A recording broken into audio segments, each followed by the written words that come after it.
So there's not a lot of things in the world that can kind of ruin your day as fast as getting a really bad headache. And a lot of times you may know what your triggers are. We all, every time I talk to a patient, they complain of headaches. We talk about what are your triggers. Hopefully you know what these things are so you know what to look out for. But typically there are 4 phases to the standard migraine. First one is the premonitory phase. This is the warning phase, like, oh man, something's going to happen. You might notice some constipation, neck pain, mood changes. Everyone's a little different. This is your canary in a coal mine. Something's going to happen. Second is auras. Auras, you might have visual or sensory auras. Visual is you might see some halos around lights.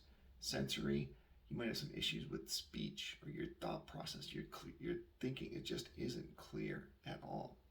The third is actual headache itself. Now, typically, these are usually one-sided, pretty moderate to severe. And the funny thing is, physical activity a lot of times can make them worse. So rest is crucial at this point, which is if you're around a migraine, a lot of times this is the dark room, cold compress overhead, leave me alone kind of thing.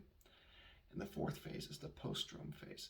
This is when the headache's gone, but you are just spent. You are physically exhausted because you went through a lot. Now, hopefully, if you have these things, you know your triggers and know how to avoid them.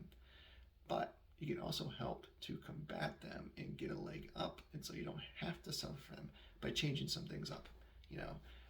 Maybe changing your diet, a little more exercise, avoiding things, alcohol, stress, all this fun stuff. The things that you know are going to get you into trouble, you avoid them.